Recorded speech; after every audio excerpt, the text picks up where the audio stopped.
Good morning, everyone. Today I am at Autofarm with, this is actually not my car, but my car's around there, and it's here to have its service. So I thought we'd talk you through the process a little bit, talk to Mikey, the director, about what goes on and old 911s and a bunch of questions, just to sort of a bit more information really.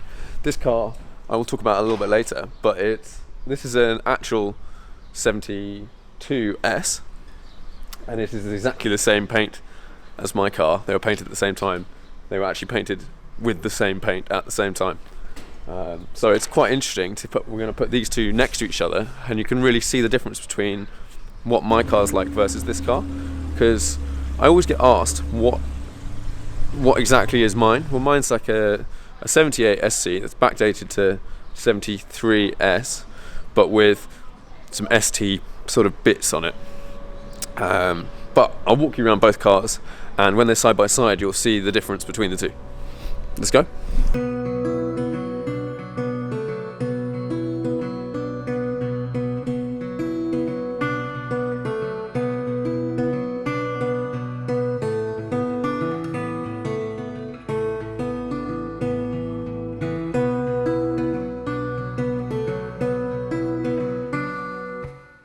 Here we are inside the garage, and my car is up, and here we have Mikey. Mikey is the boss man at Autofarm. Thought we'd basically go through what would happen on a normal service and things on my car that I've damaged and need fixing just from general use, and thought we'd have a little look around. So car comes in. I've just been out on a test drive with other Mike. Yep. And he sort of went through noises, does it drive in a straight line, checking for sounds, general functions of all the car. That's the first thing, I guess. Yeah. What you think needs doing. Then we bring it in, goes up on a ramp. Yeah, I mean that first road test really is about trying to get the car out there, get a feel for what the car's like, and pick up anything which you think needs addressing, and you can come back and look at it on the ramp. Equally, if you've done any work on the car during the service, you can do a final road test, so you've got a benchmark before and after to feel the car's has whatever you're meant to be improved. Yeah. Got better. So now you guys have done that. Obviously there's a few things that have come up on the list, like the wind noise on the car.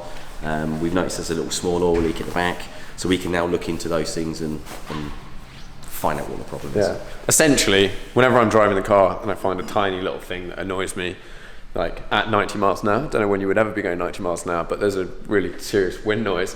So whenever I come back in, I just have like a little list of stuff to gradually evolve and work on and tweak. And it's good to have that.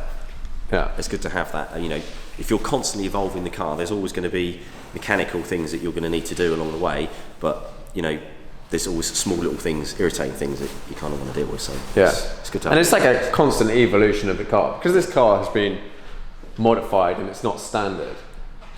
I want it, if there's something we can change to make it a little bit better, I want to make it a little better and work on it. Yeah. Here we can, if we have a little look underneath the car, we can see where I've had some issues with grounding out. These things are basically there to sort of stop. Yeah, they're there to protect the end of the suspension, but equally there are sacrificial parts. They do get caught, and so because the car's running low with low profile tyres, it is quite susceptible on very bumpy roads or uneven roads to catch on these areas. So when I was up in Scotland, a lot of the roads are heavily crowned, so they're shaped like that, which exasperates all these issues, and you can see where it's just like touching out.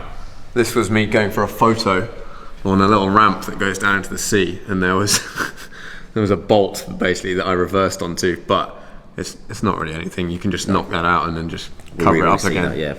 The worst thing with something like that is leaving it. If you can dress it out and we'll seal it, it stops it corroding. If it gets left, it's bare metal there. Then it rusts. It will just rust. So, and there's a few little marks, but again on the floor. But we can reseal those. That's not a problem. Yeah. So once the service is being, you're doing things like on a small service like this, you're doing the oil and filter.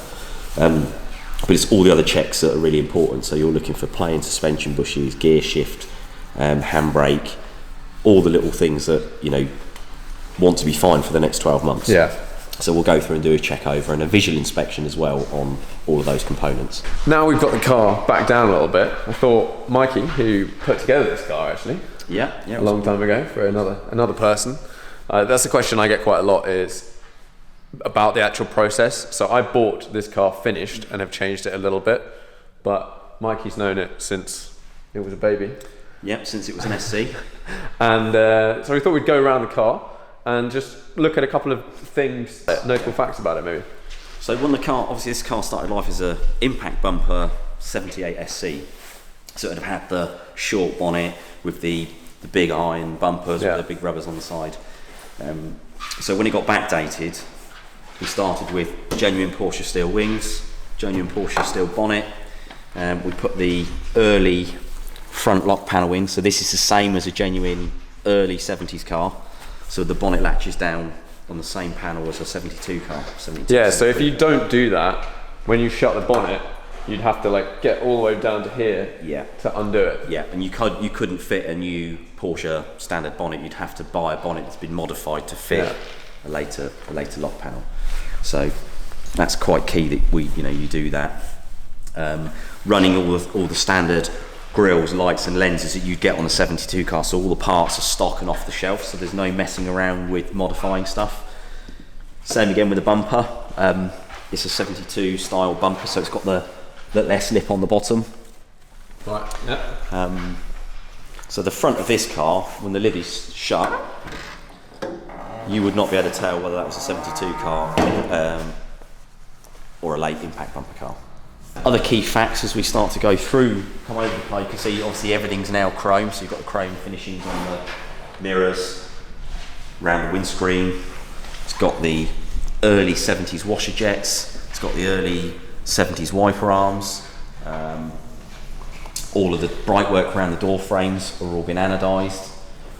So when you stand back and look at the car from a distance, all the tiny little detail bits. Yeah, they really add up to make it look much better.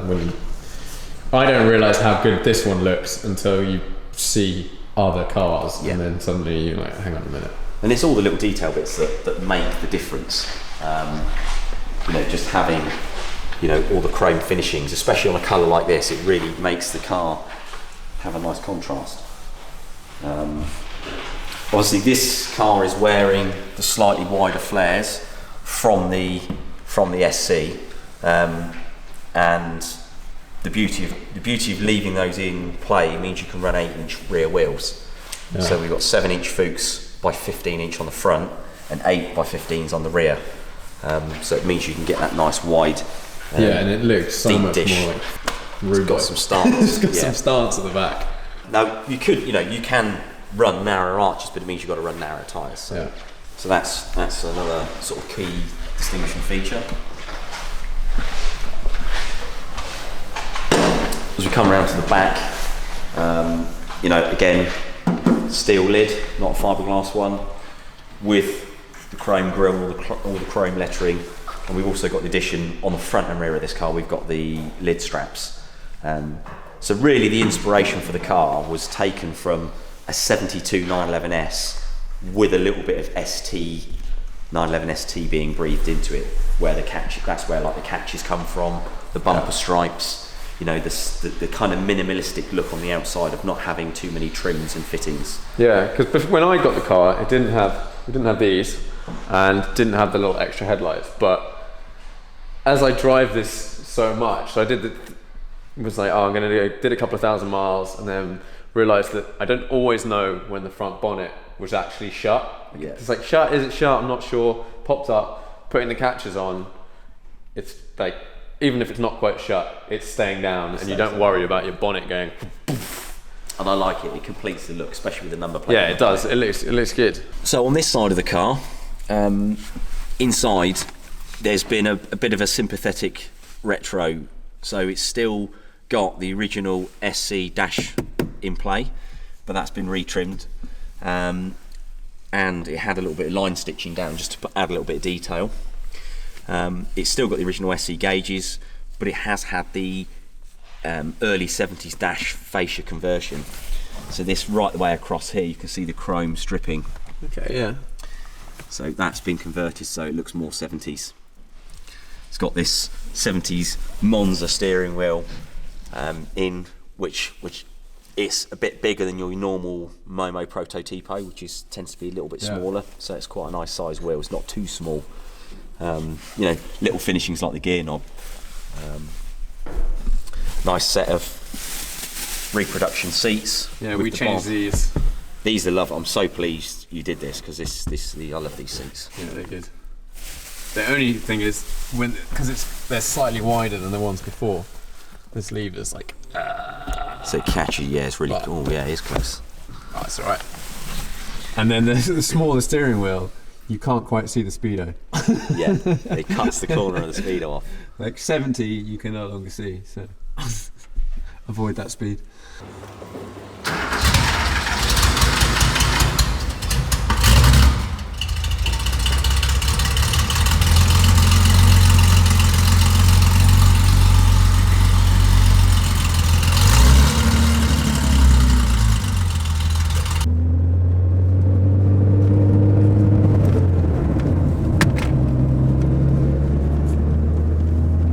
Just been out for a little test drive / warm the car up. Kind of stole it from them, but it needed warming up, so I thought I would take it for a little cruise. I just forgot how awesome this car is. I haven't driven it in a while.